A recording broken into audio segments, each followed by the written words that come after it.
Welcome, everybody, to the Hockey Think Tank podcast, brought to you by the HockeyThinkTank.com, a website for all players, parents, and coaches to go get a little bit of education and a little bit of inspiration regarding the greatest game on the planet. What an episode we have for you guys here today. We got another Western Michigan Bronco on the podcast.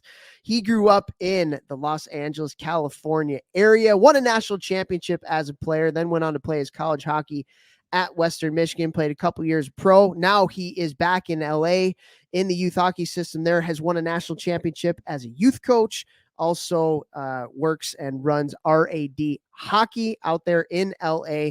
We have Brett Beebe on the podcast. This one is one you do not want to miss.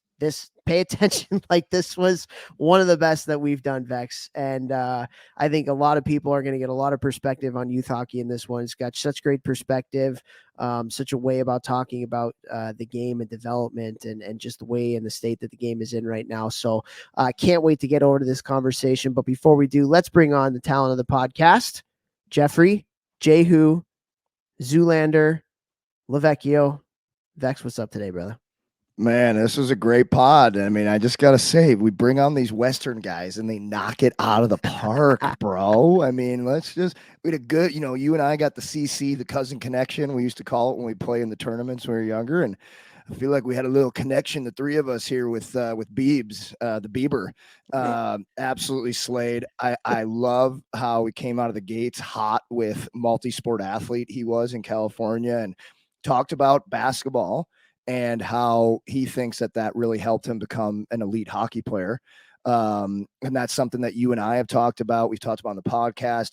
Adam Nicholas and I have talked quite a bit about that, on the podcast and off the podcast, how he uses basketball and different ways that they run basketball plays and things like that and move, with NHL players. And it's something that I've really come to use in the gym with my guys in the off season. I really truly believe that basketball is a great cross training sport for hockey. So we started off hot with that, and then everything he talked about, I obviously we really enjoy and agree with the things that he was saying. And I think this is I think this is one of our best podcasts. I think that just like what he was saying, I think it's great for, more people in the hockey world to be saying these things. And I'm excited for you guys to hear this one. For sure, man. And a lot of this stuff is stuff we talk about quite a bit on the podcast, but every time you can get a fresh voice, every time you can get somebody new who's saying things in a different way, who has different perspective, who lives somewhere else, who's had different experiences, it goes a long way and validates a lot of the stuff that we believe in, particularly because the way that he's doing, like, it's working. It's working, and doing things the right way is working, which is weird, right? Yeah, exactly. So yeah, this was an awesome conversation. I think a lot of people are going to take a lot out of this one, just the perspective of just doing things the right way and developing players, developing people, just the whole system as a whole. And yeah, man, it was awesome. Yeah. You guys are going to love this one. Really excited for you guys to hear it. For sure. And it's interesting. Like, I've gotten to talk to so many different people over the past month or so since we've laid out this organization blueprint that we're doing. And like, just getting perspective from people who do things differently but believe in similar things, and like, it just reinvigorates you to try to do the best job that you can, knowing that people are doing things the right way, knowing that there are people out there who are extremely passionate about the things that they're doing, extremely passionate about the development of people and development of kids in the hockey rink. And like, it like, every time I have a conversation like this, and I've had so many of them over the past month and a half or so, like, it again, it validates what we're doing, and it just like helps you to just grow your passion even more for making a difference in this game, because Lord knows we need change. Like, we need change in this game. It's not going in the right direction. Right. And so like having positive people to be able to talk, and especially with our audience and the microphone that we have and the megaphone that we have with the amount of people that we reach in doing this podcast, these types of conversations are going to change things, because it has to happen. And we talk about this on the podcast. It has to happen on a granular level. Like it has to be one organization at a time doing things the right way. It has to be people stepping outside of maybe what everybody's doing right now and trying something different, and not even necessarily that different, but just tweaking some things. And like that's what it's going to take to change the culture of our game, which we've dedicated our entire lives to and want to see go up in the right direction. And so yeah, like this is one of those that I think is going to like inspire people who listen to do things the way they need to be done to create some of that change and create just the betterment of our culture, so our kids can get better in this game. Dude, 100%. I think the biggest thing is adults have ruined it. Not ruined it, but are ruining it currently with their own egos. And, like it's hard to take your ego out of certain things, but like we always have to come back to like, why are you coaching? Why are you on the board of your organization? Why are you deciding, the schedules for the teams? Why are you helping? Why do you want to be the team manager? It's for the effing kids. All right. It's for the kids. And even though I never want to ever tell anyone you don't have a chance at playing in the NHL or playing pro or getting a scholarship or playing juniors. Like that's not what it's about. But the realization is very, very, very, very few are going to make it to those highest levels. Even Division I, even the USHL, OHL, WHL, QMJHL. Very few are going to make that. It doesn't mean that we dissuade them from trying to. But what I want to get at is that we're doing these things and having them play sports because of all of the life lessons that it's going to instill in them to help them make our country better, make the world better, make better people, make more competitive people, just all around better freaking people. And we need to always remember that that is first and foremost our job as adults running a children's sport. And also just drop the mic. On top of it, that's very altruistic of what you're saying, but let's also call the spade here. Like when we talk about playing less games and we talk about investing more of your money in development rather than like that's actually going to make your kid better too. So if the end goal, if your kid has a dream of playing at the highest levels, like stop running them ragged, like it's like what you're talking about. Yes. Is so true. We're going to develop better people, but we're also going to develop better hockey players too. The problem is that the way things are going right now, everybody's doing it. I don't want to say the wrong way, but like everybody's wrong, but the wrong way too much, and everybody's playing, year like, and that's where like it's going to take people again at a community level, at a single organization level to try and step out of it and do things the way, like, look, so much of the way that youth sports and youth hockey is set up goes against so many of the research-based development principles of how to develop athletes. It's insane how backwards that is. It's literally insane. So this is a conversation that will reinvigorate and restore like the values of what actually makes better hockey players on top of the better people, which at the end of the day, we would argue is the most important thing. Love it. Hell yes. Let's go. Get it over to this guy. Let him drop some knowledge bombs. Yeah, for sure. And the one thing we do need to say quickly before we do get over to that and our sponsors is that, and again, we said this last podcast, we're going to say it again. We're almost there. Like we are developing something, Vex and I and a couple other people, that is going to take what we are talking about to the next level. Like to the next level. And I wish we could say more right now. We can't say more right now. Don't you dare. Don't you do it. But literally in the next couple weeks, like be on the lookout for some pretty cool announcements that we feel like is going to change the game. like literally going to change the game, and we're pumped for it. So, you know when Vex gets that extra little, pep in his step. He's got a little extra pep in his step when it comes to what we're talking about right now, right? Just like a little. What was that? I'm fired up tonight. Let's go. Okay, we are going to get over to Brett here in just a second. Before we do want to thank some people who have supported us so much throughout our podcast journey. First is our title sponsor, Gel Sticks. Go to GELSTX.com and get your discount on weight and training sticks by using the coupon code ThinkTank, one word. Pros use them. College teams use them. NTDP uses it. Jeff uses them in their gym. Just a fantastic development tool. If you want to make your shot better, Vex uses them in the gym. They also have golf clubs. They also have lacrosse sticks, research-based. Awesome product. So go to gelsticks.com today. You. Want to thank Train Heroic. Train Heroic is the unbelievable app that allows me to train so many players for hilariously cheap.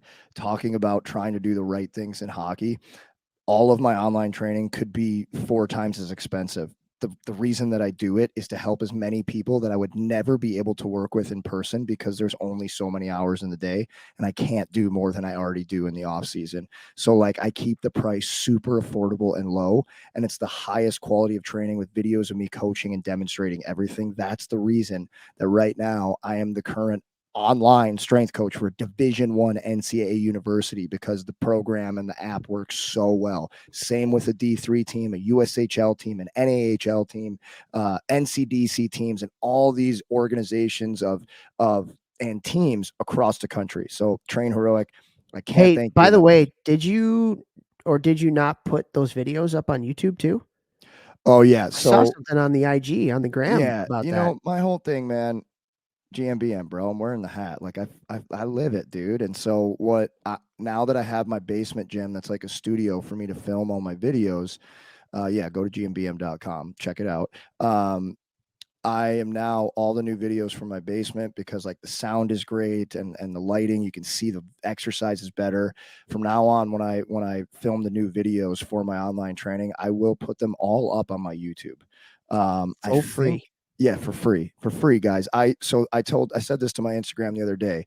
Instagram that I use, the way that I use it is the what. I try to show quick new exercises so people can like think outside the box, and what I'm using with NHL, NFL, blue check mark guys, all that type of stuff. As Steph's putting stuff on the screen here, right? That's the what, because nobody would listen to the how, you know. But the YouTube are me actually coaching through them. Literally for free, I'm giving away things that have taken me 20 years to learn and get better every year at how to do things and make them better and more effective and efficient and all those things. So I think the YouTube that I use for that is Ripped Hockey or Rip TH app. But if you go on my Instagram, I'll have it in the bio there, and you can just watch all these videos for free and learn for free, guys. So Train Heroic allows me to do all of that, and I can't thank them enough. I also want to thank Cured Nutrition. Cured Nutrition is a CBD company that I'm with. I'm an athlete with them. I use it twice a day, every single day. My discount code with them is GMBM. You can go to curednutrition.com and you can try any of their stuff with my discount. And if you have any questions, like I mean this, you know, people DM me all day, every day. And I look at it as my job to help as many people as I can while I'm on this earth. That is what I want to do with my life. And so if you have questions about CBD and could it help you, how could it help you, which product might be best for you, I have people reach out to me all the time. Just reach out to me and just ask me about Cure Nutrition, and I'll hook you up. curenutrition.com, discount code GMBM. Boom. There we go. Thank you also to Helios Hockey, an unbelievable product that can help with your hockey development. What Helios Hockey is it is a sensor chip that you put into your shoulder pads and you get real-time feedback. So everything from stride mechanics to a cool hustle score, which the young kids really, really love, just based on your movement on the ice. And the game changer for this one is it pairs up with whatever video you're using, iPad, iPhone, camera, Live Barn, whatever it may be, and it cuts your shifts for you. You get your shifts instantly right after the game. And so what an unbelievable development tool that is. So go to helioshockey.com, and we also have a discount code with them where any Think Tank listener can go to their website and use the discount code Think Tank, one word, and give all new Helios members 20% off their initial 12-month membership. And you will get that sensor like I talked about to put into your shoulder pad for free. So Helios Hockey, great partner. And another great partner is icehockeysystems.com, the best place to go for all your coaching education needs. They have thousands of drills. They have whiteboard explanations from unbelievable hockey people on system structure, hockey development things. There is an opportunity for you to go in there and draw up all of your drills and create a library for yourself. Or we have partnered with them to do an associations platform where you can do this with every single coach in your organization. Think about that. For all the hockey directors or presidents that are listening to this, you have an opportunity to create a library for your entire organization. All the coaches can put in all of their drills, all of their practice plans. Just think about that mom or their dad or that dad that has a 9-to-5 job that has to rush to the rink for their son or their daughter's practice, and how much life could be easier for them by having this product. And so icehockeysystems.com, go there today. Unbelievable product here, and get your association's platform. With that, we also want to thank all of you for continuing to listen to our podcast. Thank you so much. We appreciate every like. We appreciate every comment, every download, every rating, every follow. And we continue to do this and bang these out. Guys, we're like a month and a half away from 300 episodes of doing this. That is absolutely insane. And without the support from you guys and without the growth of our podcast and you continuing to give us this type of feedback and us kind of seeing the impact that we're having on the hockey world, I don't know if we'd be at 300 or even still be doing this. And so we appreciate it so much, guys. So much. This is going to be a podcast conversation that is going to be up there with our most downloaded ever because of the type of conversation and that it was. And we're just really thrilled to bring this to you. So without further ado, here we go with Brett Beebe. We are so excited to have on this episode of the podcast out on the West Coast. Is that the best coast? I don't know. They're going to say it's the best coast out on the West Coast. Our East Coast people might not agree, but we got Brett Beebe on the podcast. Brett, how you doing today, man? Oh, it's good, man. Thank you so much for having me. I'm excited. Oh, another Western Michigan Bronco on here, too. Fight on for Western. Yeah, you score a goal. That's right. Onward for the brown and gold. Let's go. Oh man, am I gonna have to start singing "Hail to the Victors" or my nobody's more of a Bronco fan and supporter than me. I can promise you that. No matter how much anyone else thinks they are, I love it. Hell yes, I love it. Hey, they're coming here this weekend, man. I talked to Coach earlier and was like, "Yo, the boys coming out here. You practicing? Let me get on the ice with them. I'm gonna go full gear. They're not even good." He's gonna be like, yeah. Put the jersey behind you back on. Oh, bro, I'm gonna smash this thing behind me, put it back on. I'm gonna go out there with the C and try and play in the game. we set up a midget showcase in Kalamazoo this year. Me and Derek Rail, who's the assistant coach at Little Caesars, and we played together. We set up a midget showcase with 6 of the top 10, 16 AAA teams in the country this year in Kalamazoo, just so that they can make sure that they're getting the top players. So yes, hit that horn. We love it. Gosh, Broncos. Every time that I've got a stud in the gym, doesn't matter if they're 13, 14, 16, 17, I'm texting them. I'm like, yo, I got a guy. He's got every college calling him. Get on the horn. Let's go. Here's his mom's name. Here's their address. This is his favorite food. All right, let's get this guy. Well, when I was there, we had 8 Californians on the roster when we beat Michigan for the CCHA championship. So one of our players from our 16 team just committed there. So it came full circle and was really freaking cool. Wow. Cool. Unreal. Congrats, man. Yeah. There's been a bunch of guys in the years after I left Western to sign in a 3-letter league. You guys probably heard of, starts with an N. And there was like 3 to 5 guys from St. Louis that wound up going to Western after me. So so cool. So cool. We had the St. Louis. We definitely had the St. Louis and LA crew for sure when we were there. It was awesome. Pretty cool. All right, you All right, guys done? Topher, I'm with You the guys show. done with your little love fest here? Yeah, Good I'm with the Lord. show. I'm with the Yeah. show. Go on with the Borophyll. Jeez. Well, Brett, we appreciate you coming on, man. And we got so much to ask you. But at the beginning, we always ask our guests that come on how they fell in love with the game. And you got a pretty cool story of how you fell in love with it. So if you can, enlighten our listeners and how you fell in love with this great game of hockey. Yeah, I think I have an awesome story about that. I was the prototypical LA, California kid that played every sport. Played basketball, baseball, football, soccer, whatever was in season. And my next door neighbors were a little bit older than me, and they played hockey, and they played with Gabe Gauthier, who is probably one of the bigger names to come out of California here. He was the name when we were like 14, 15 years old. And I went to games watching them play and watching him and my neighbor.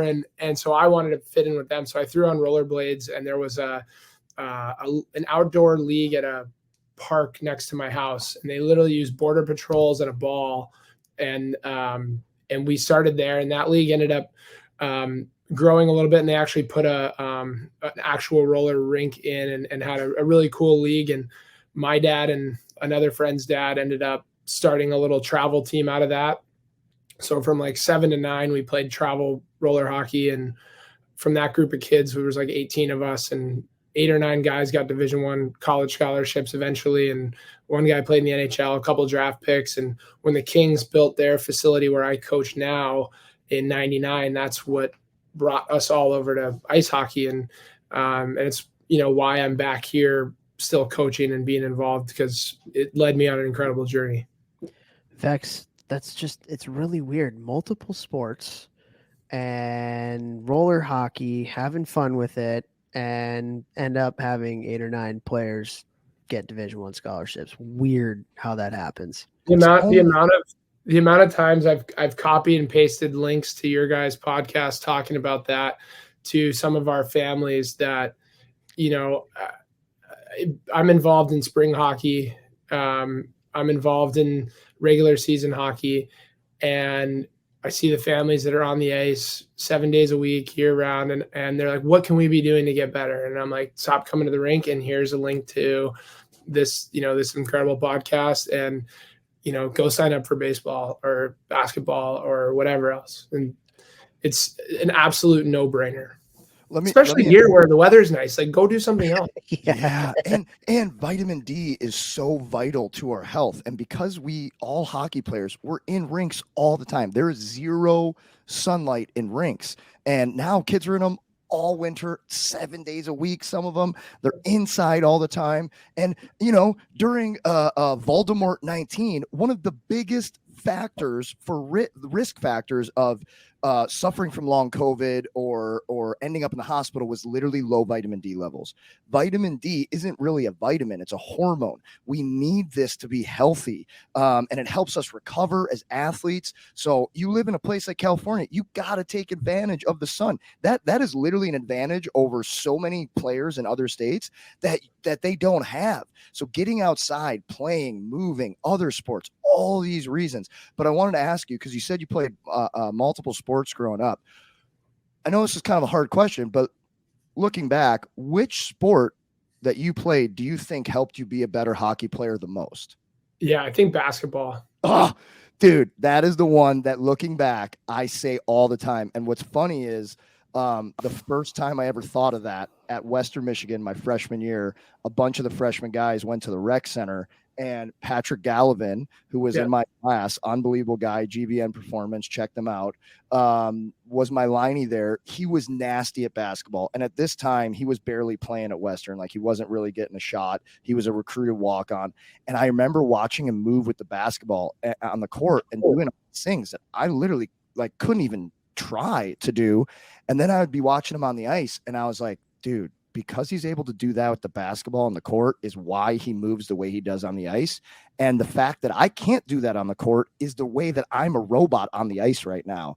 And that started to kind of be like, man, I should start messing around with basketballs more. And I did the rest of my career. For 10 years in pro, I started using basketballs in my warm-ups and things like that, because I think there's so much transfer and if you'll indulge me very quickly here, you got to play with your head up.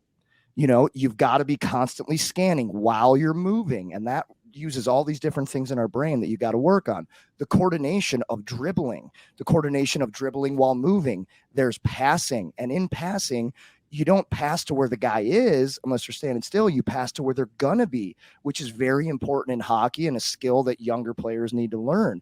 There's all these different things: picking, rolling, body control, not falling over, bumping, finding seams, one-on-one guys. Well, I think the big from just like an anticipation and a court awareness sense, like you play offense and you play defense, and there's transition. So it's like, the understanding of, okay, we're on offense or we're on defense and we created a steal or a turnover or whatever.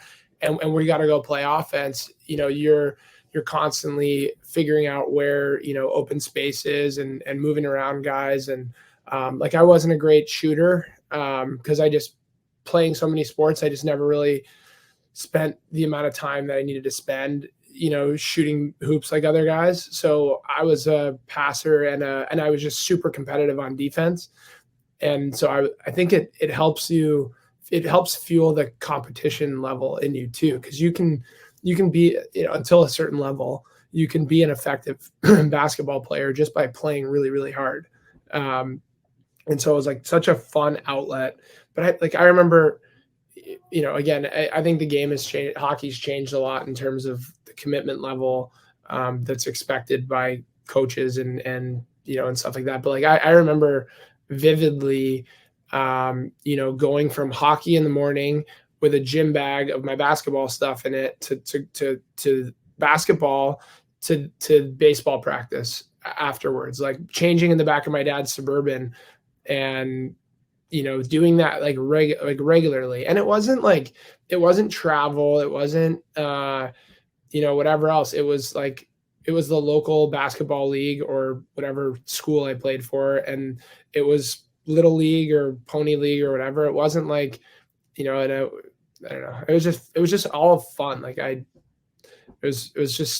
wasn't like, you didn't feel like you were training or that I was using basketball to be a better hockey player or that I was doing whatever. It was just fun. And I was still am super competitive. And it got that kind of competitive juice flowing all the time in different ways.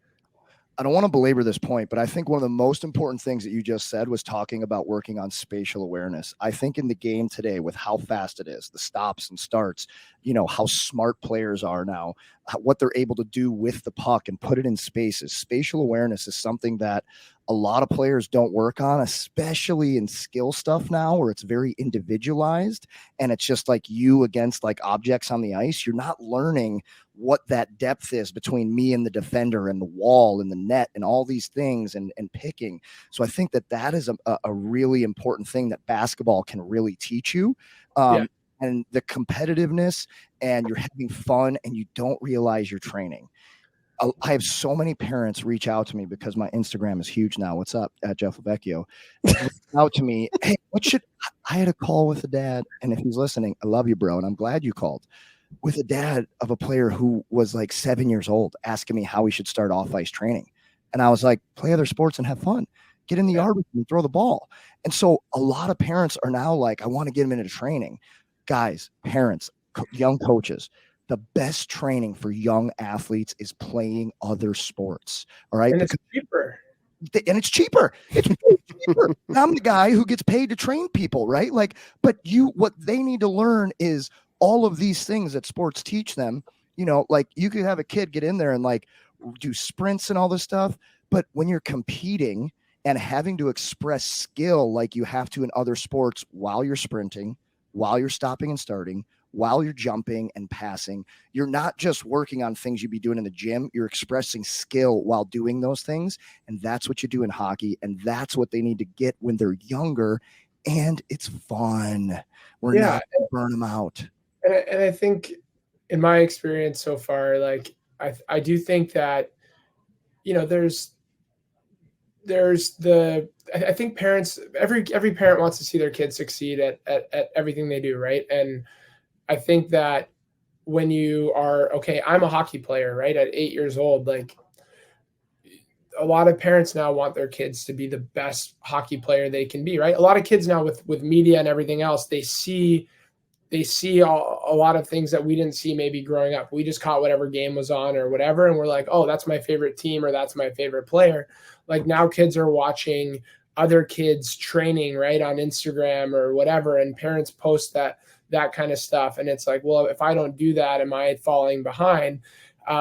When really what we encourage them to do is, like you said, you don't need a trainer at 10 years old. You don't need a trainer, but like, sign up for the local basketball league and go practice once a week and play a game once a week. Like even if it's in season or, same thing in the off season, like play a couple different sports, touch the ice a couple times here or there, do a tournament or two here or there.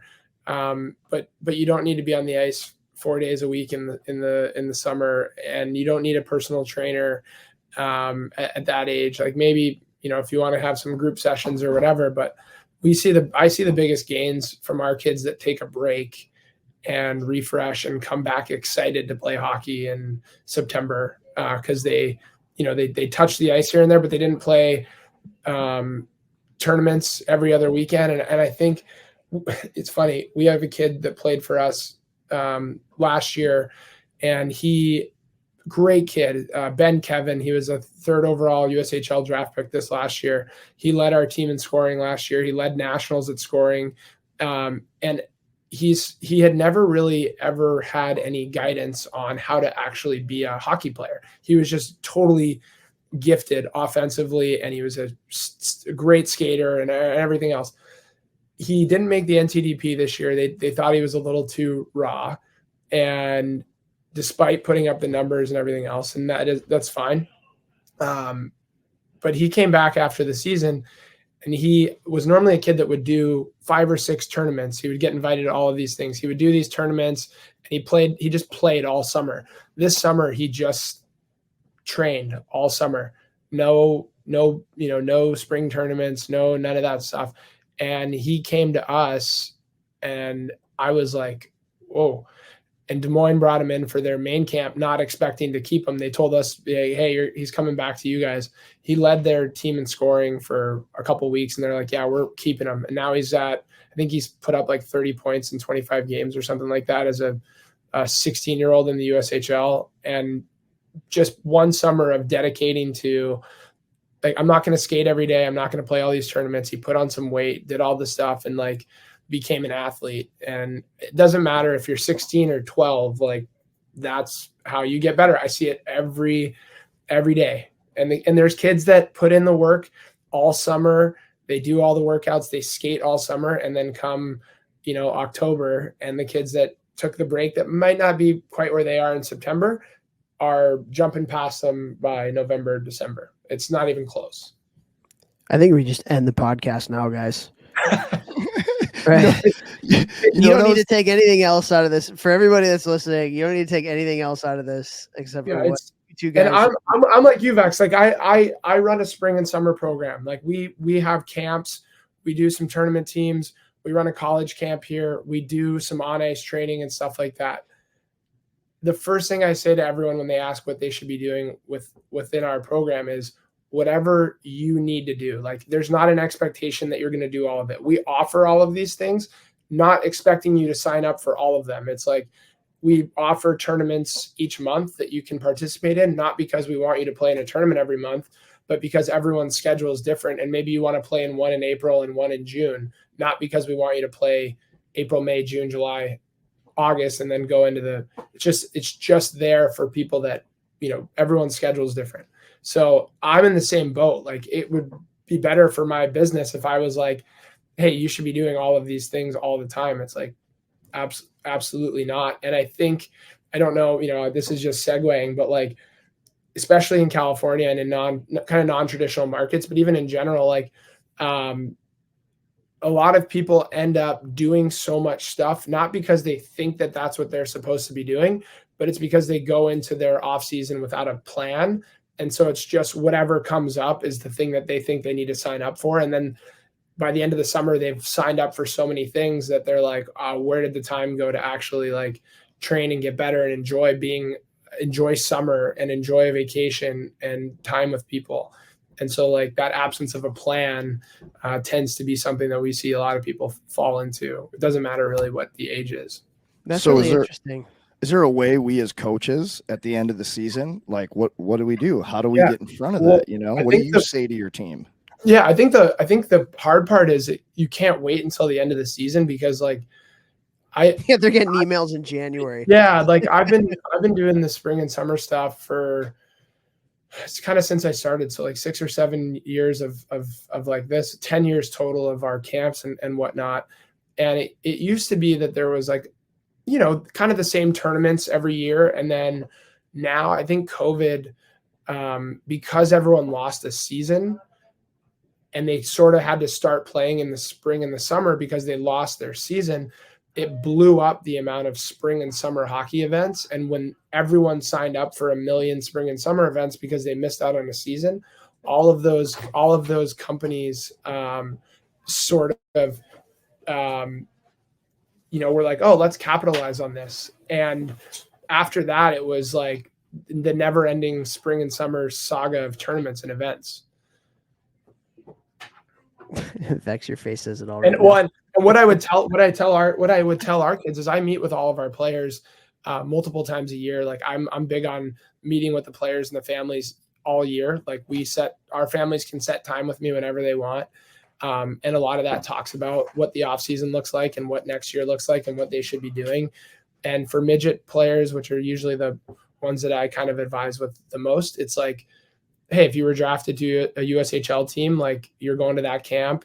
You know, if you want to go to one other maybe exposure event or something like that, go for it. If not, you know, take a break, get into your recovery right away and start your training and stay local. Like you don't need to bounce around. So with the younger kids, like, you know, it's obviously a little bit different, but it's like, hey, a lot of families, you need to set a budget, number one, for how much you want to spend and then work backwards from there. So if it's like, hey, we are going to spend X amount of dollars, I mean, it's crazy how much stuff costs now, but we're going to spend X amount of dollars. What's the best way to allocate those funds? And it's like, well, you can go to tournaments that on average, we've kind of done the math on it. And it's about $2,000 for a parent and a child to travel to a tournament this is from California. By the time you pay for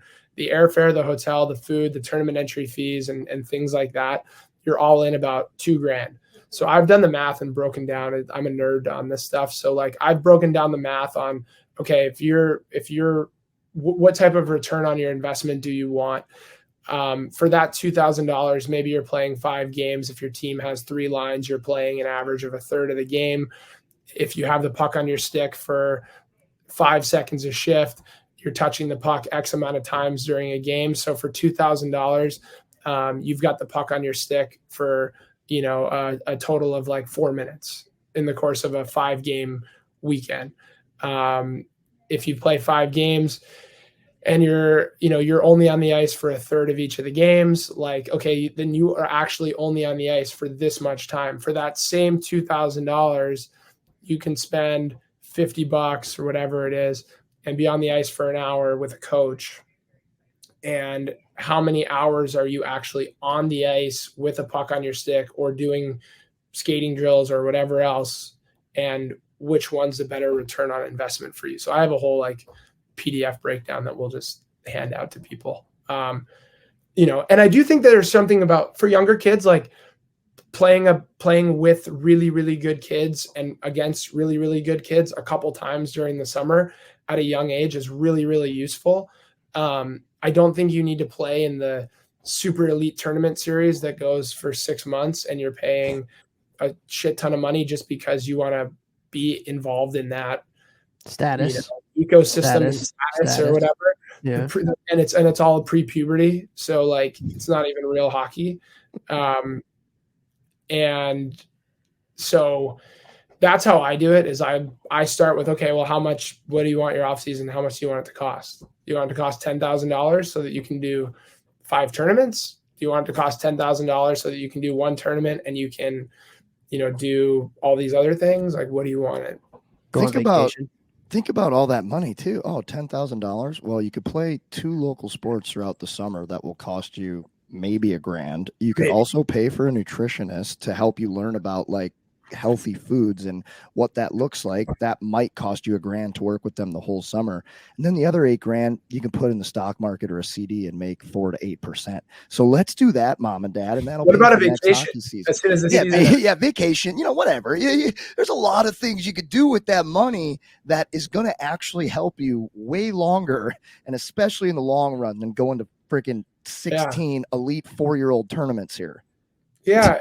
And look, I think the hard part for a lot of the parents that are out there that I'm sure will watch this or will see this is like, you don't know what you don't know until you've gone through it. And, I think that there's a lot of parents that you can lean on that have already had kids that have gone through all of this, and they will talk about what they would have done differently or what they liked or didn't like.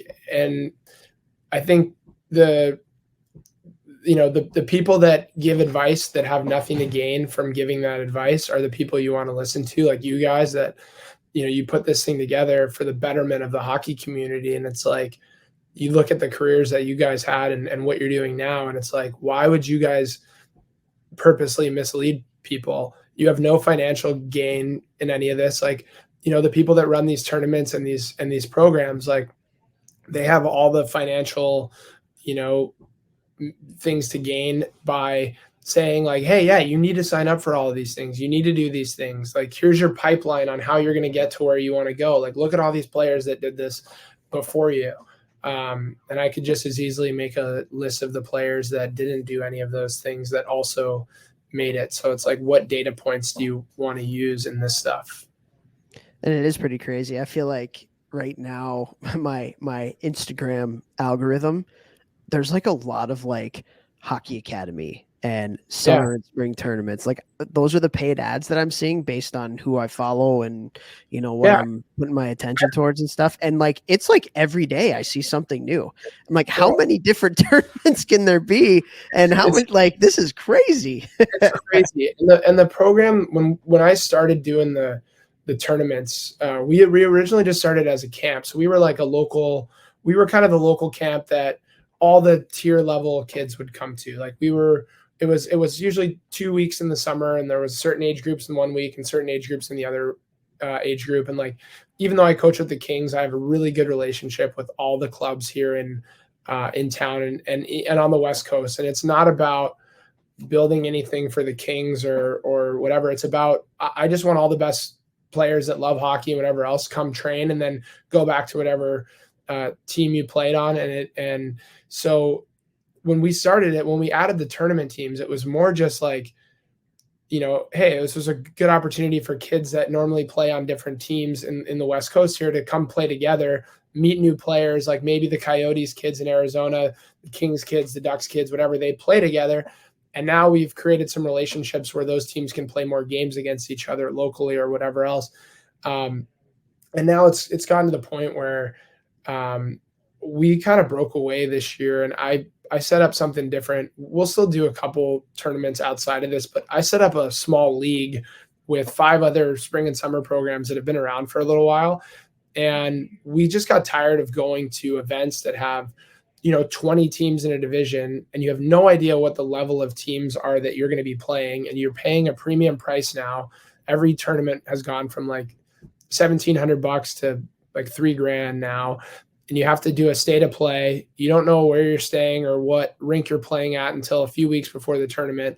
A lot of times they're 30 minutes apart. They're different rinks, whatever. And like we're like very affordable.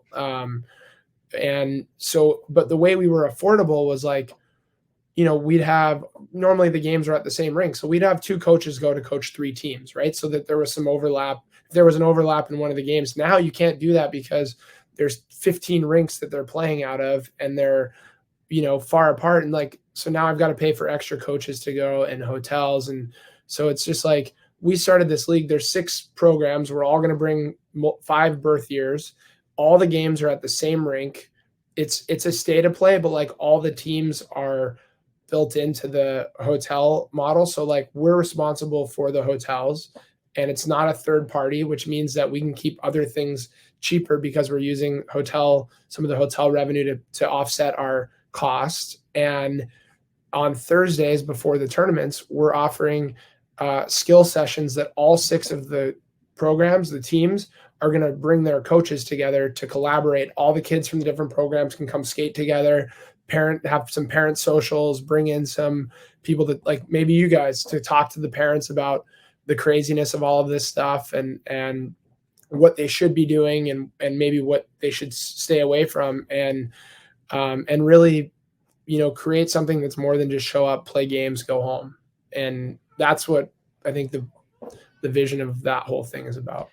Let me ask you this, because I feel like this is one of the hardest things for me in youth hockey in particular. And that is, like, when I heard you talk about like bringing people together in the same area and kind of all working as one to do things, you can't do that anywhere. Like you literally like, and it that's what infuriates me the most is like this competition between, adults who are 50 to 60 years old, and their egos. Yep. And that getting in the way of being able to do things like this. Like I'm in Chicago. There's 5 AAA teams in Chicago. All 5 AAA teams are good enough to play a lot of games against each other. Like the strength of the teams are not so, up and down where you'd have good games. But they're like literally like somebody sent me an Excel spreadsheet of all the tier 1 programs in Chicago and the amount of games that they've played. Vex, I don't know if I've even showed you this yet. There's like squirt AAA teams that have played over 50 games before Christmas and have traveled 6 times. Yeah. Before Christmas? Before Christmas. Oh yeah, dude. Not like no joke. And that's why I'm sitting here and I'm like the worst thing about it too is like we can have this conversation, Brett, and we know you and we know you do really good things. But if we get any other youth hockey director, they're literally going to say the same thing that you are. Oh, it's about the kids. We're trying to keep the cost down. That's the thing that really pisses me off about youth hockey is that everybody always says the right things, but nobody actually follows through on it. And to hear you talking about like bringing people together to like offset costs, and we don't have to travel, and we're actually going to build maybe a little bit of a healthy culture in the town that we're in, rather than everybody always at each other's throats and, negative recruiting. These guys are terrible and this and that. Like, like, it's just, oh my God, it's created this atmosphere that is like so infuriating. And it's just really cool to hear you talk about that. And I'm not even a hockey director here. All I do is coach our midget team. I work with our directors and our GM and everybody else. And I try to help out where I can on that side of things. Running my own spring and summer program, like I have a couple guys that help me out on the coaching side of things, but I run the entire thing and I do it all on the back end. Like it's a passion project. I am such an advocate for the betterment of California hockey. Like even if it's to our club's detriment and our and my personal like wins and losses for who I'm coaching, like I don't care. Like when I started coaching here, I guess 5 or 6 years ago now, the main goal that I had when I only promised I would coach for 2 years, and here we are in year 6 or whatever. The one goal that I had was that we could reestablish being a club that kept the kids here at least through 16 AAA. That was the only goal. It wasn't winning anything. It wasn't it wasn't anything else. That was the one thing that I sat down with the club and the families like that of the kids that I coached. It was Pee Wee AAA major that year. And I said, my goal is nothing else other than to create the framework here that keeps you guys here through midget 16s. And if I do that, then everything else that we did to make that happen will result in development, will result in cost savings, will result in all of those things like that. That's the lead up to that. So right away, the group that I coached, which was 06s, they had a really bad relationship with the Ducks program down in Anaheim, to the point where like they played their like mandatory league games, and then that was it against each other. And the first thing that I did was I reached out to their coach and just said, "Hey, I heard things were really bad last year. Like, I want to introduce myself and let you know that it's going to be different." And by the end of the year, we had played each other a number of times, and more importantly, we worked together to bring in other teams to come play us. So it was like, hey, we're going to host these two teams. Everyone plays each other 4 or 5 times, and then they're going to go home. Like, you get the ice at your place, I'll get the ice at our place. And we did that, 5 or 6 times. And we ended up playing the same amount of games that they played this season before, but only had to travel half the amount of times. And we did that last year with our midget team at the 15 level. We played, I think we played about 70 games or so, and we played half of them in California because that's hilarious, by the way. We played half of them in California because we had Shattuck come out. We had Little Caesars come out. We had Omaha, Phoenix. Like, it can be done here, but you have to work with the other clubs. And like, I'm a big proponent of, let's draw a line in the sand between Orange County and LA until a certain age, because the LA Kings recruit a bunch of the Orange County kids when they're 12 to play peewees here, or 11 or 12, or kids come in from other areas. Now they're 14 and they're leaving after Bantams because they don't want to make the hour-and-a-half drive anymore.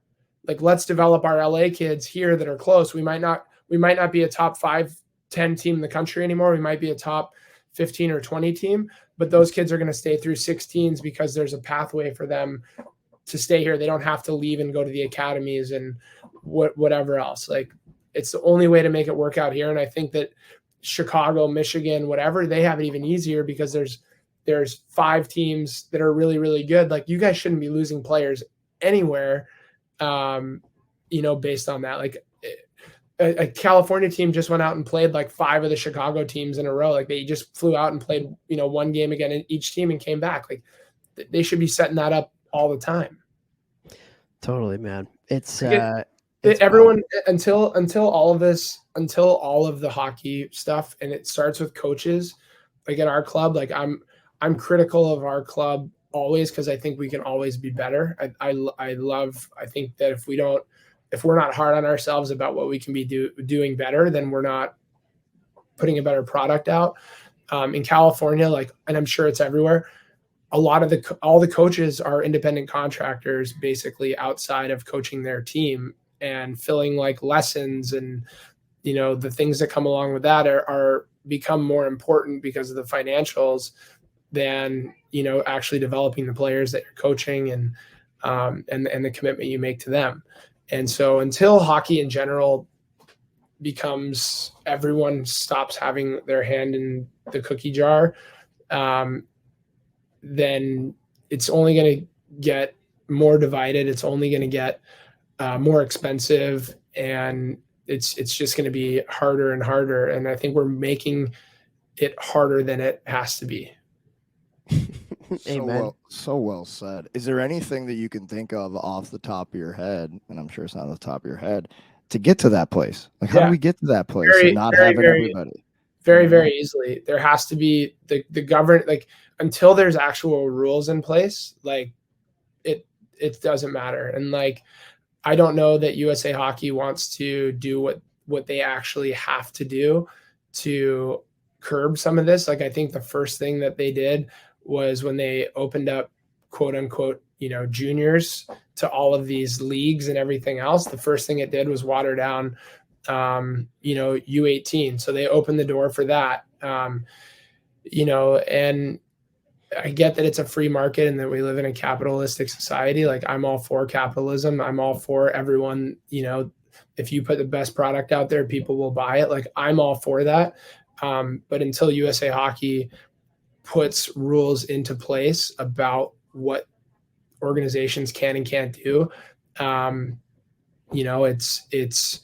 it's not going to get any better. As long as there's different avenues for people to make money, and again, a lot of these programs, this isn't a knock on like academy programs or other AAA programs or whatever else. Like a lot of them do actually provide really good value versus like, hey, what you spend in California to play a season of hockey here, by the time you fly everywhere and miss school and everything else, like, there's a reason that the top few kids from here go to Shattuck every year or other places. Like, but until there's something that's put into place across the board, it's just, when you're allowing a 12-year-old team to play 55 games before Christmas, like, you could just as easily say, hey, 12U is allowed, let's call it 60 games for the season.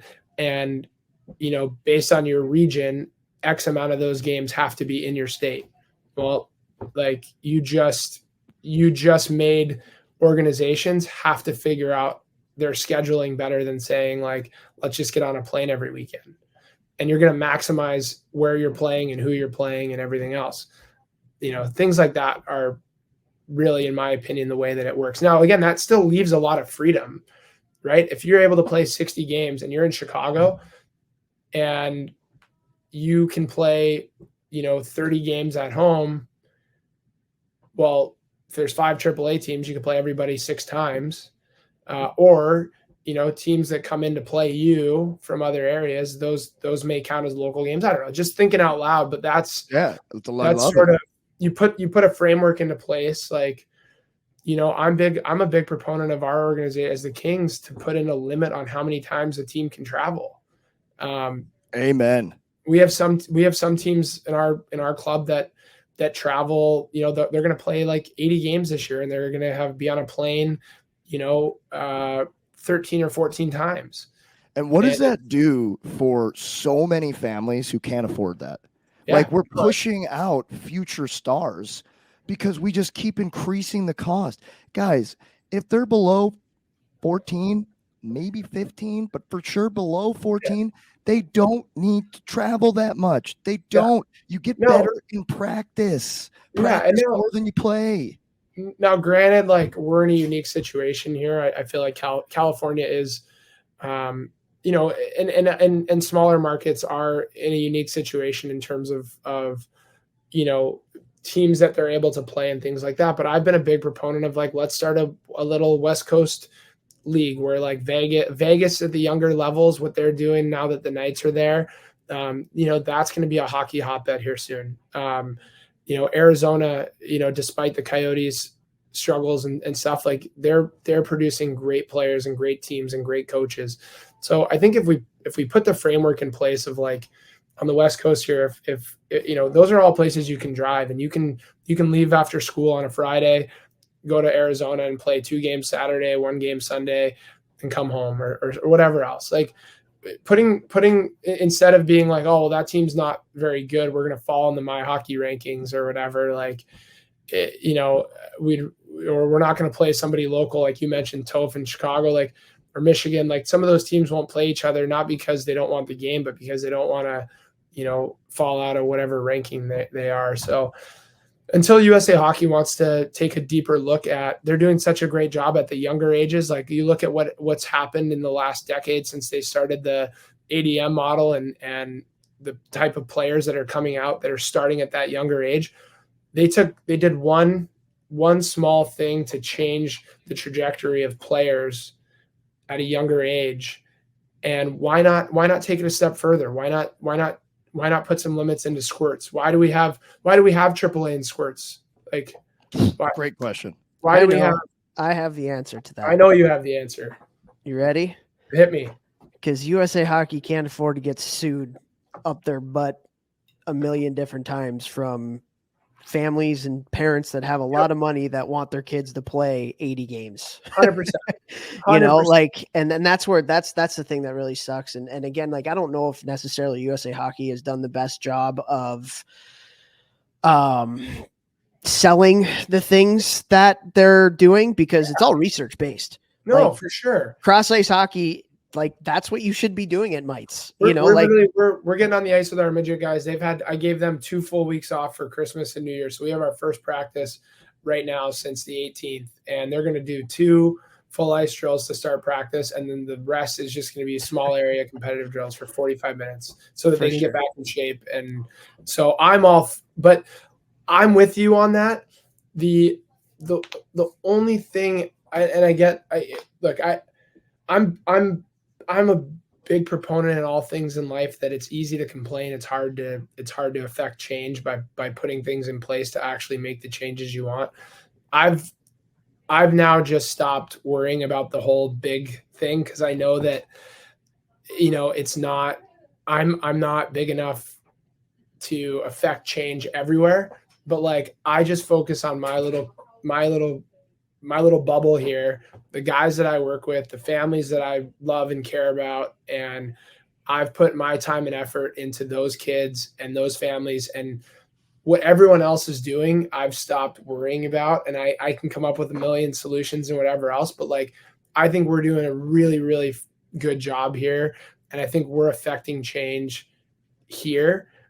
And if other people in California want to follow suit and want to maybe buy into like what we're doing is working, then great. And if they don't, then that's up to them. So like, I think if everyone kind of took that mindset, like you guys are doing, Vex, like you see all these kids that are doing all these workout videos and whatever else, and you're seeing all of that. But like, if you worried about that 98% instead of focusing on the 2% that were in your gym that are coming to you to get better, like, you would drive yourself crazy. Instead, you're taking what you have and making the absolute best out of it. And, Toph, what you're doing, and even just putting this on, like, I think it's easy to complain about the big thing. And if you just take care of where you are and be where your feet are, you can affect like so much change. It's so true, man. Like what you're saying is so unbelievably true. And like you asked what the solution to our problems are, and that's people doing things the right way, not caring about what other people think of it, and not caring about the competitive aspect of being in my hockey rankings. Because if you do let's face it, like a lot of times the teams that win in youth hockey have the best players. Right. Sure. And so it's become a recruiting game, not a development game. I mean, that's a big part of it. Now, what I would say is like, you might have to, if you tell parents that, hey, we're only playing 50 games this year and we're only traveling 4 times, like, it's going to take people to be like, I don't care if you, Johnny, who's the best player in this city, don't play for me right now.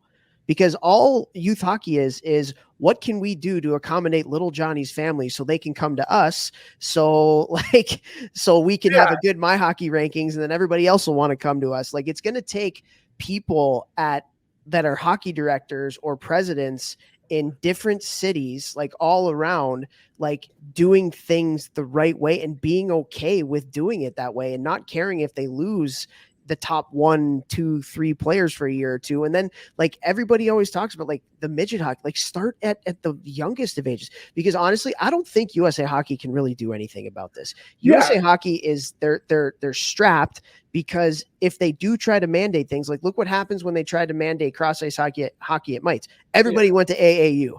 Like USA Hockey is probably scared that if they try to mandate anything else, AAU is going to take everybody, and then USA Hockey is forgotten. Like they're not even. I think the only unique thing that we have in hockey that isn't in other sports is like what would have to happen in that situation is there would have to be some agreement from all the rink owners and everywhere else that they were gonna partner with USA Hockey and USA Hockey alone, and there was going to be some sort of binding agreement there that like if an AAU or somebody else wanted to start something, like you're not going to sell them the ice or whatever. But like again, that's a pie in the sky thing. And again, I think you're spot on. I and when you asked what the solution was, I think the solution is that USA Hockey has to mandate all of those things. Now, if that probably can't happen, so then the solution then becomes,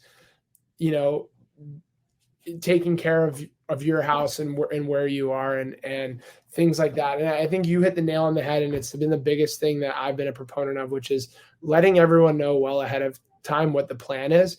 Like the hard part about hockey directing and hockey coaching and whatever else is like, I love our sport. I love the people in our sport. I love the life lessons that it provides to people.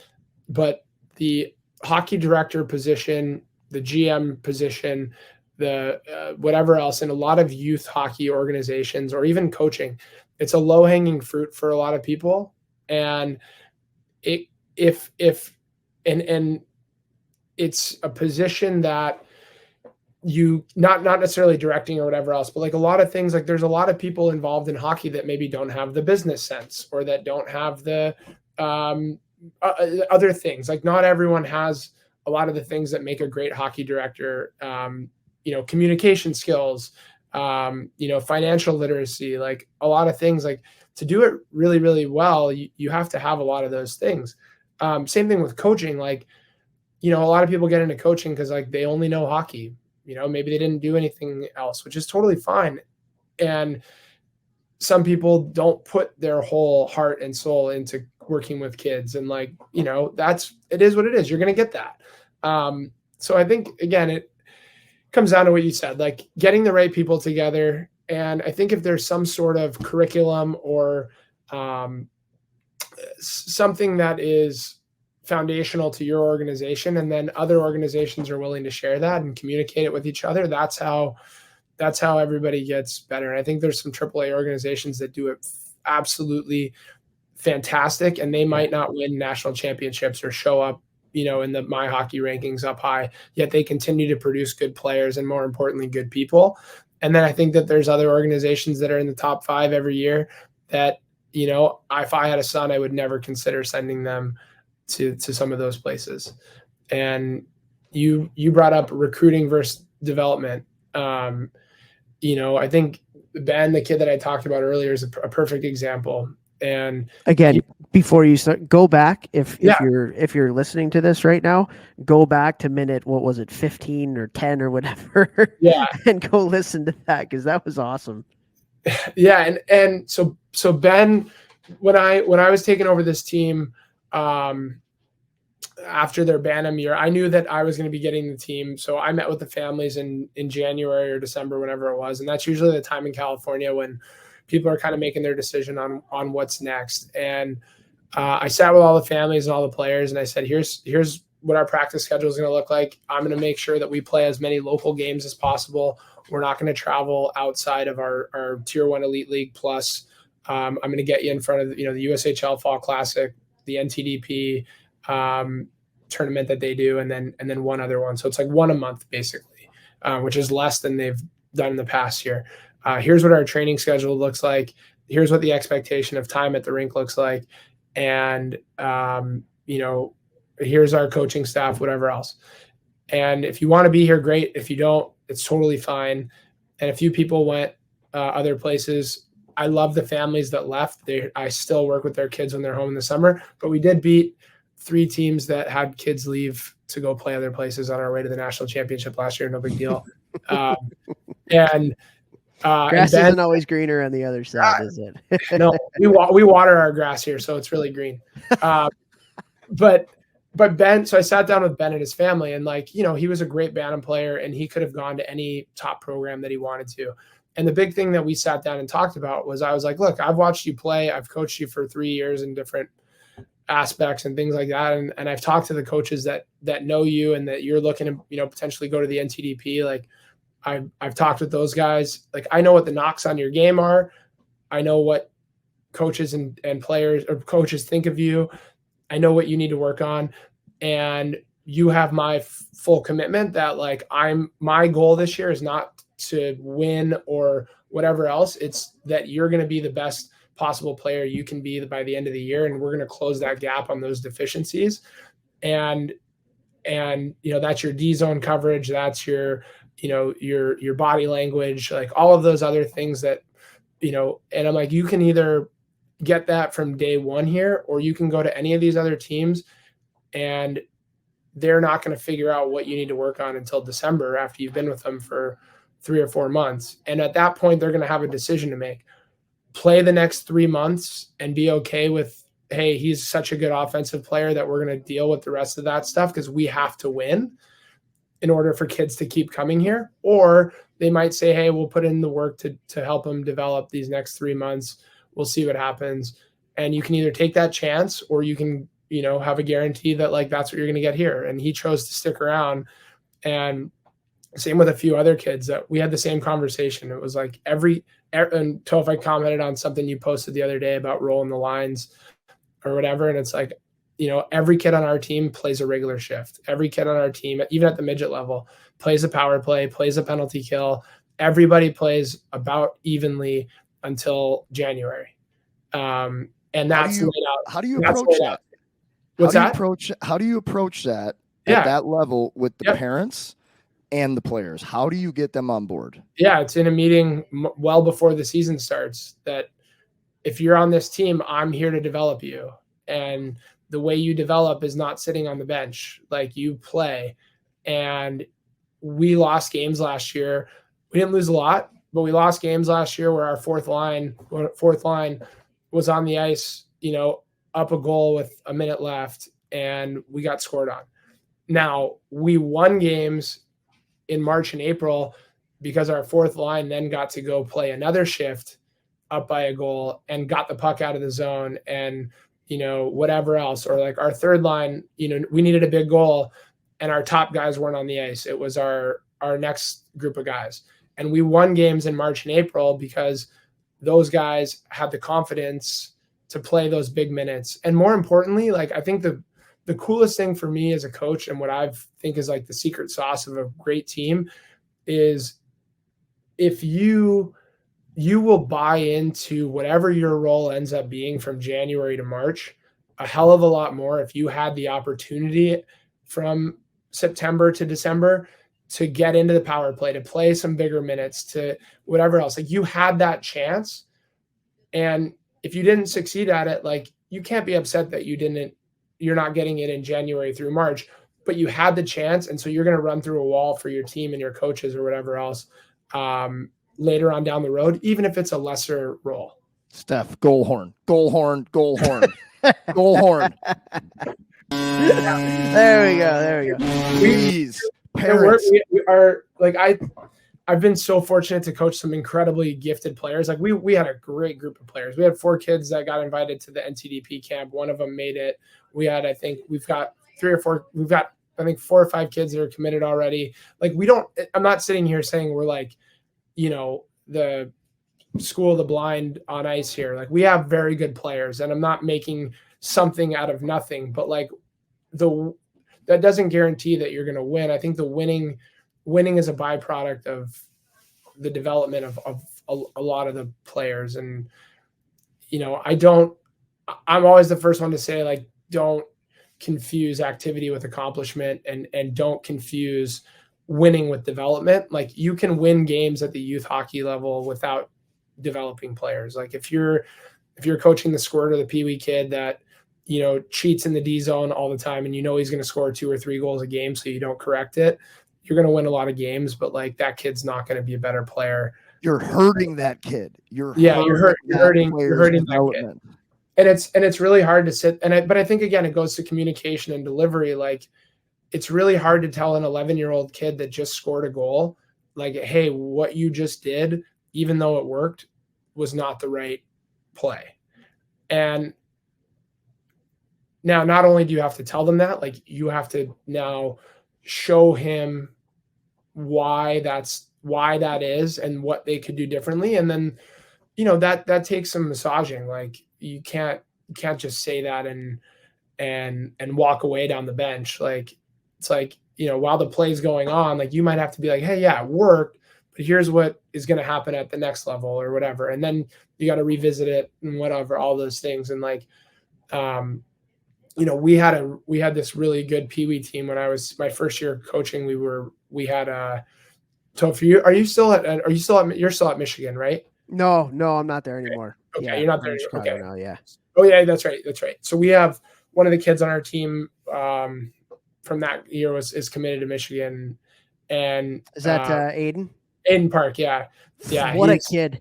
What a kid! I was there last year when they were recruiting him, and so got to meet him and the family. Yeah, unreal.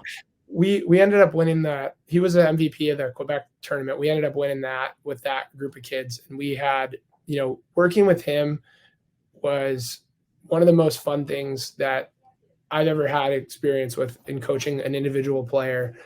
Still to this day, and this isn't a knock on any of the other players that I've coached.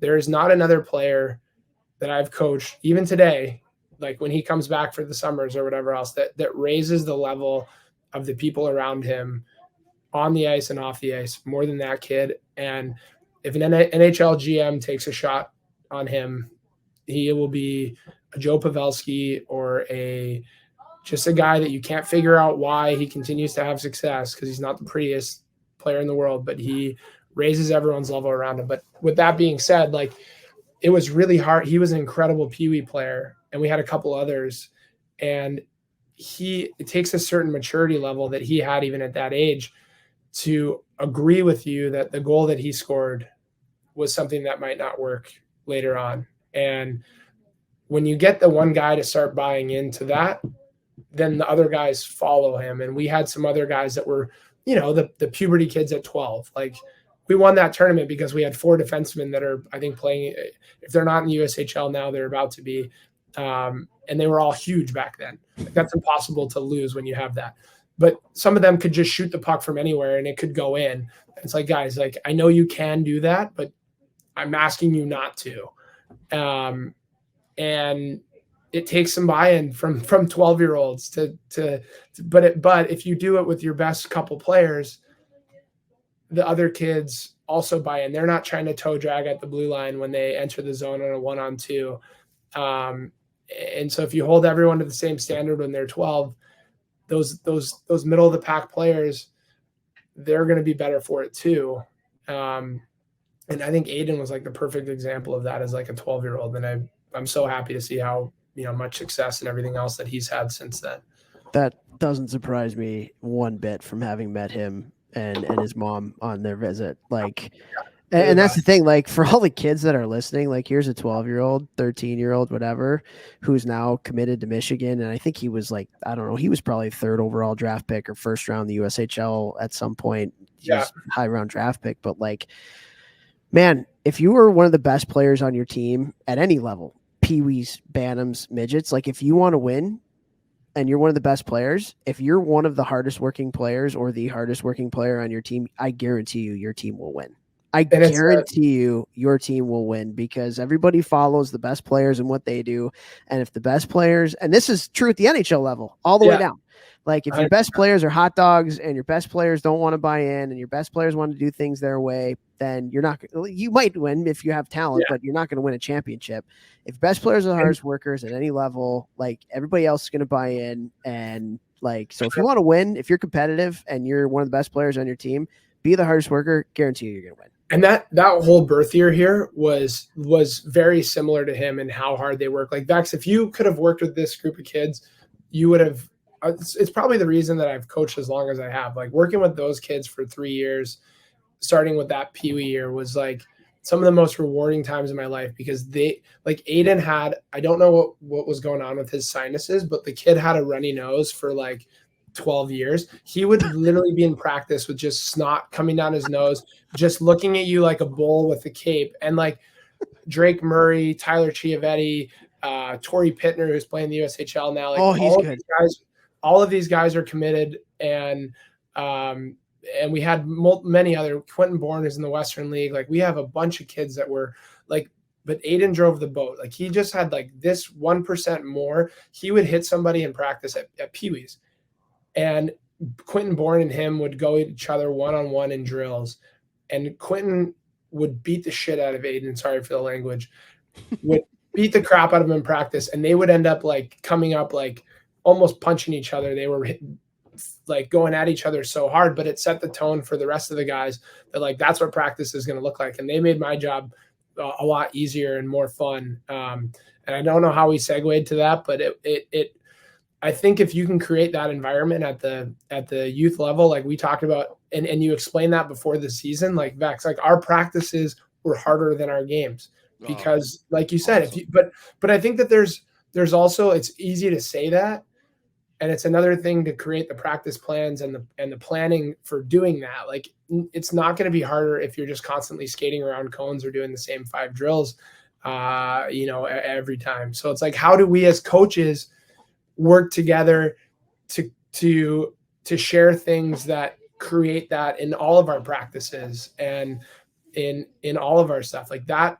The collaboration versus the, club versus club. We're not going to talk to you. We're not like, screw you guys. Like you don't know what you're talking about over there. Instead of like, how do we come together as coaches in the off season and work with all of these kids? And then, hey, we play for different clubs during the season, and be willing to be humble enough to know that we don't know everything and that we want to learn from other guys, and that, hey, that guy down the road at the Ducks might be able to offer me something to teach my players and vice versa.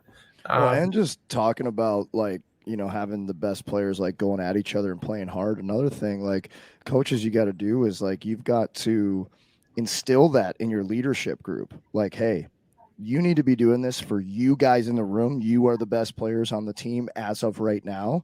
And what are your goals? You ask them, because then when you connect someone's goals and they tell you them, now you can hold them to that standard.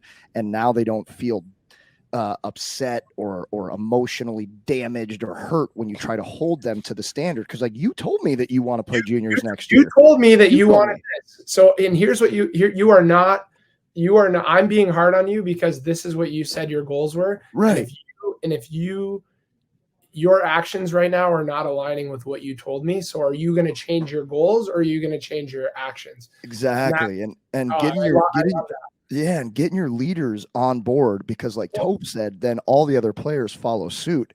And it reminded me of, after my sophomore year at Western, like I could have signed with so many NHL teams. I decided to come back and I went to Chris Frank. Yeah, no big deal. I went to Chris Frank the Tank, the hardest hitter in all of college hockey, maybe college hockey ever. And he had just been drafted 2 years before in college. And I was like, hey, like I'm going to leave after this year. My goal is to sign the NHL and leave after this year. Every single practice, every single drill, I want to go against you and I want you to go against me, because he wanted to go pro at some point, in college, whenever. And I was like, I'm going to leave after this year. Like, that's my goal. That's what I'm going to practice like every day. So anytime there's any drill where you and I can get in the front of the line, we're going against each other. And we did it all season long. But it took you guys to take control of your own development and do that, right? And like, I think that that's massive amongst players. And I love that that's one of the first things you see when you go to the NTDP rink is like, take control of your own development. I've loved that. How do we as coaches help our players do that, right? Like pulling a kid aside and be like, hey, you're our best player and you've gone against, like, I love Johnny, but he's our sixth defenseman. Like, you have this conversation in private and you say, hey, he's great. He's a huge part of this team, but this person's our best defenseman. Why are you not going against him every day in practice? And like, I think, to kind of put a ribbon on this part of the topic, it's like, I think that there's so many things that actually are, I don't know if developable is the right word in my West. It's a Western word. That's probably not a Cornell word. That's a good word. We'll take it. Yeah. Yeah. Is it on the board? I think, I think for a long time people were like, oh, hockey IQ, you either have it or you don't. That competitiveness, you either have it or you don't. And I think that that's total BS. I look at what are we doing with 8U players and 10U players in practice. And a lot of it is you start a drill with the puck and you end a drill with the puck. And you, it looks pretty. You're working on the stick handling moves or whatever else. But like, you can teach, angling, you can teach body position, you can teach competitiveness. Like, I think when you incorporate races at the 8U level for anything, like, not only are your kids going to get faster and more competitive, but they're going to have more fun, and you're going to see that growth a lot quicker. Same thing, like fostering the body contact and the aggression that we have in our game is so important. And we don't see that, I think, enough at the younger levels. And I think if you are truly going to be good at this game, you have to really like that part of the game. And the quicker you're exposed to it and that competition of it and that aggression of it, and I'm not saying in a dirty way, like just the love of loving going into a corner with a guy, knowing that it's you versus him, and whoever comes out with that puck is going to be, the one that's more successful. Like if you can establish that at an early age, you don't have the kid that's the really good 12-year-old that now they're 13 and checking starts. And it's like, whoa, it's like, it's all part of the development. And I think that's, one thing that might be lacking a little bit in terms of across the board, especially with, the game changing in terms of how physical it is, like where you can be physical. Teaching that early is just like so freaking important. Well, and let's be honest too, like the world is getting soft and weak. We need to teach aggression, not unbridled murdering people in the street, but we need to teach the value of aggression. And because if you're being aggressive, it means you're doing.